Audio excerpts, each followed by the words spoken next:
অৰ্পণা মাজনীক ভালকৈ লক্ষ্য কৰি আছতো আছোঁ ছাৰ তাই কাৰোবাক লগ কৰিছে নেকি কালি কৰিছিল ছাৰ কি তাক তই মোক কোৱা নাই কিয় মানে ছাৰ কলেজৰ পৰা কথা পাতি পাতি আহি থাকোঁতে কোনোবা এজনী ছোৱালীয়ে তাইক গাড়ীলৈকে উঠাই লৈ গৈছে ছাৰ ছোৱালী হয় ছাৰ ছোৱালী তাইৰ ফ্ৰেণ্ডে হ'ব নেকি মূৰ্খ মই ছোৱালীৰ কথা সোধা নাই কোনোবা ল'ৰাক লগ কৰে নেকি সেইটো সুধিছোঁ নাই নাই ছাৰ ল'ৰাক লগ কৰা মই দেখা নাই ছাৰ অঁ সেইটোৱেই লাগে তই মন কৰি থাকিবি হ'ব ছাৰ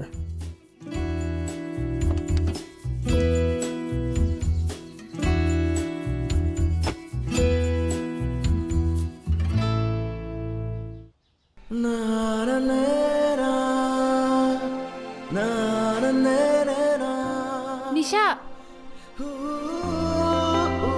শুনচোন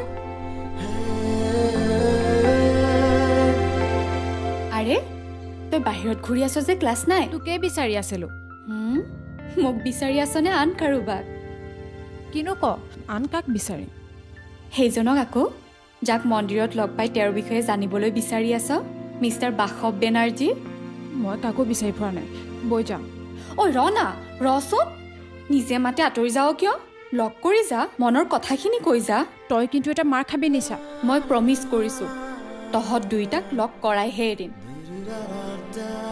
বাসৱ দা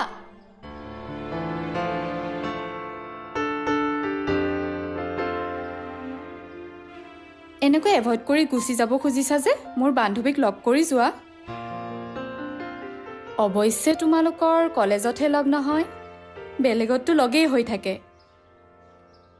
হয়নে নহয় মোৰ লাজুকীজনী মোৰ ক্লাছ আছে মই যাওঁ ঐ ৰচোন ৰ বাসৱ দা অকণমান আহা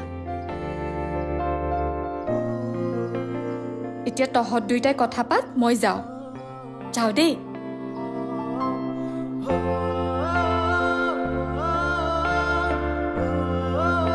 মোৰ নাম বাসৱ বেনাৰ্জী মই জানো মই তোমাৰ নাম শুনিছোঁ কিন্তু মই তোমাৰ নাম শুনা নাই কি নাম তোমাৰ অপৰ্ণা সেন ধুনীয়া নাম বহুতে মোক এক্ট্ৰেছ অপৰ্ণা সেন বুলি জোকায় আচ্ছা অপৰ্ণা সেন বুলি কোনোবা এক্ট্ৰেছো আছে নেকি অঁ তুমি নাজানা নাজানো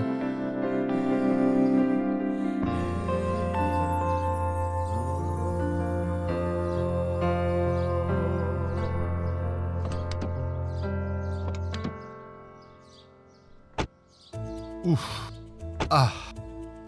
ঐ অৰ্পণা কাৰ ছোৱালী কচোন আপোনাৰ ছোৱালী ছাৰ ৰাইট সেইকাৰণেই তাই কোনো বেয়া গুণ নাই কি নাই বেয়া গুণ নাই ছাৰ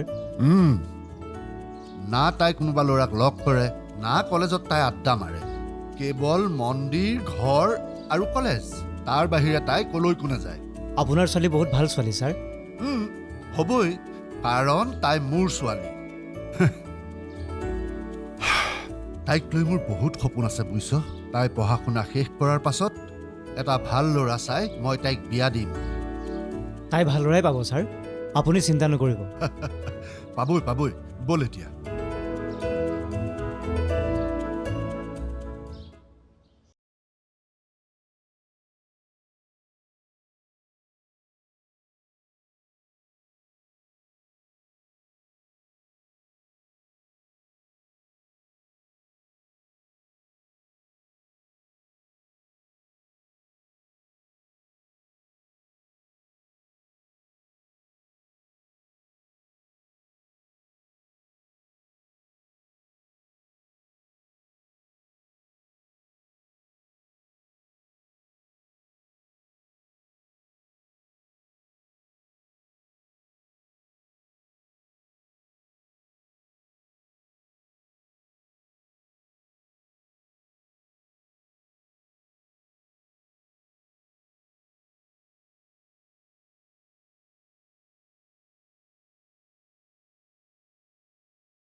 তোমাৰ এই শূন্যতা মই পূৰণ কৰিম গোটেই জীৱনৰ কাৰণে তোমাৰ এজন ভাল সংগী হ'ম তোমাক কথা দিলোঁ Aparna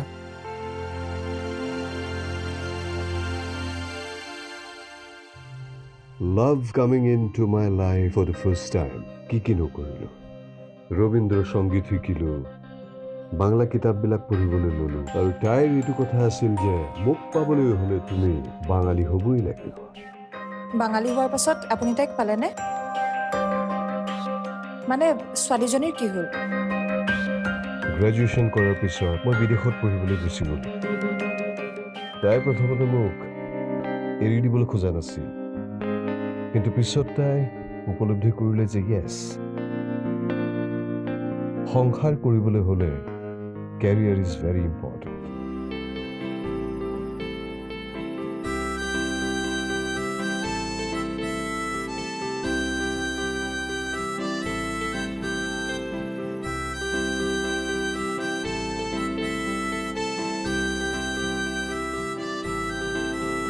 Oh, darling, will our love be like an evergreen tree? Stay evergreen and young as the seasons go.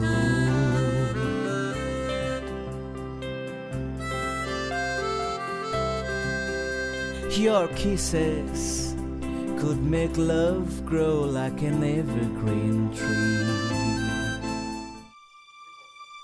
তুমি কান্দিছা অপৰ্ণা তুমি বিদেশলৈ গুচি যোৱাৰ পিছত এই স্মৃতিবোৰে মোক বৰকৈ আমনি কৰিব মাত্ৰ 2টা বছৰ তাৰপাছত আমি গোটেই জীৱন একেলগে থাকিম আমাৰ জীৱনটো উদযাপন কৰিম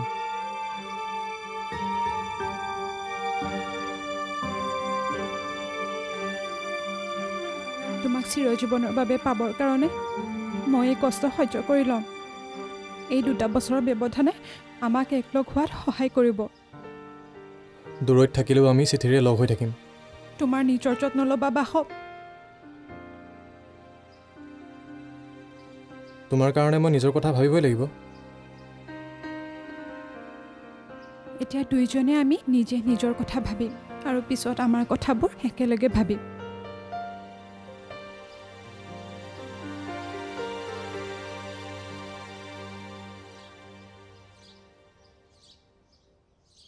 মই তোমাক লৈ কিমান গৰ্ব কৰিছিলোঁ মানুহৰ আগত বাহাদুৰি মাৰিছিলোঁ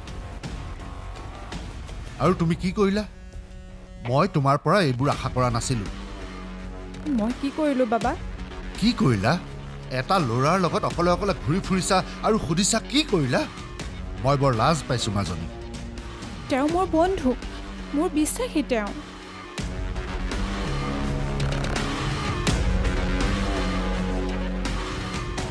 এটা গীটাৰ বজাই ফুৰা ল'ৰা তোমাৰ যিমানেই বিশ্বাসী নহওক কিয় মই একচেপ্ট কৰি ল'ব নোৱাৰোঁ আজিৰ পৰা তুমি তাক লগ নকৰিবা বাসৱ এজন ভাল ল'ৰা সি এটা চোকা ল'ৰা সি বিদেশত গৈ পঢ়াৰ চান্স পাইছে তাৰ এটা উজ্জ্বল ভৱিষ্যত আছে বাবা তাৰ ভৱিষ্যত ভাল হ'ব পাৰে কিন্তু তাক লৈ তুমি তোমাৰ ভৱিষ্যতৰ সপোন দেখিব নোৱাৰা তোমাৰ ভৱিষ্যত জীৱনৰ ল'ৰাজন মই ঠিক কৰিম মোৰ পচন্দ মতে কৰিম আৰু এইটোৱেই মোৰ চূড়ান্ত আৰু একমাত্ৰ কথা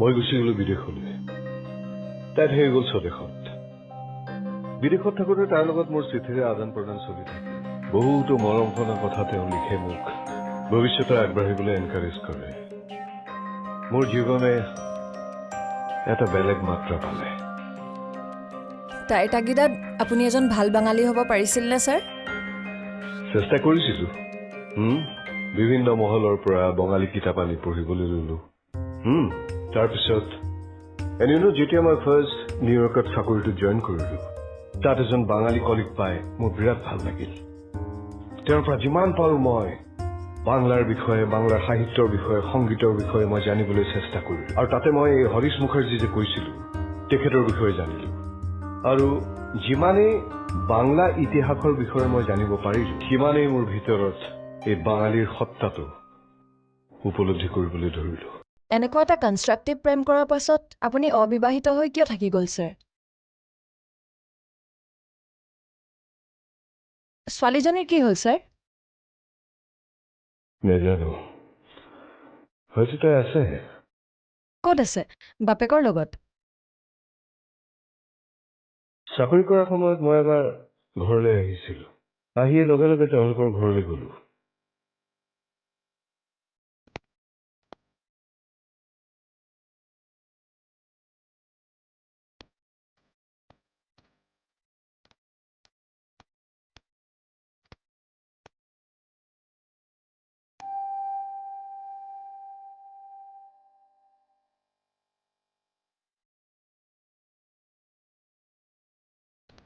কি আছিলে? তাক বিচাৰিছা? অপৰ্ণা ঘৰত আছেনে আংকুল? মানে মই অপৰ্ণা সেনৰ কথা কৈছোঁ। এইটোৱেতো তেওঁৰ ঘৰ। অপৰ্ণা ঘৰত আছেনে আংকুল? মানে মই অপৰ্ণা সেনৰ কথা কৈছোঁ। এইটোৱেতো তেওঁৰ ঘৰ। তুমি কোন হয়? মই অপৰ্ণাৰ ফ্ৰেণ্ড। কওকচোন বাসৱ আহিছে বুলি। বাসৱ?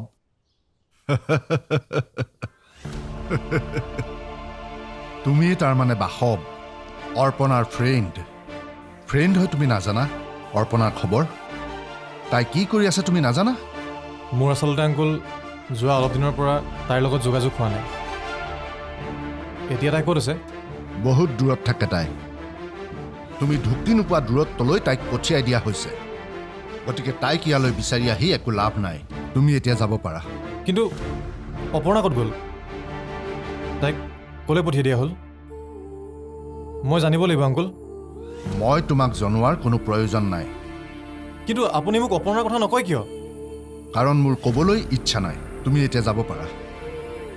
তুমি অপৰ্ণাৰ কথা তোমাৰ মগজুৰ পৰা মচি পেলোৱা আৰু এতিয়া তুমি যোৱা। কিন্তু আংকুল, মই তোমাক যাবলৈ কৈছোঁ, যোৱা।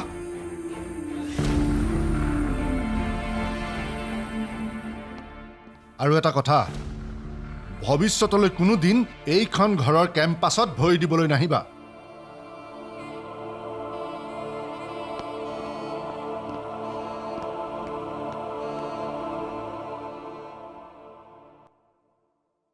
তোমাক তাই বহুত ভাল পাইছিল।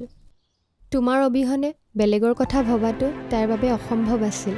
কিন্তু বেছিৰ কোনো উপায়ো নাছিল। মোক যদি তাই এবাৰ লগ ধৰিলেহেঁতেন, নিশ্চয় কিবা নহয় কিবা উপায় দিলোহেঁতেন। তাইৰ দেউতাককো মই মান্তি কৰালোহেঁতেন। মান্তি তাইও কৰাব পাৰিলেহেঁতেন, কিন্তু নকৰালে।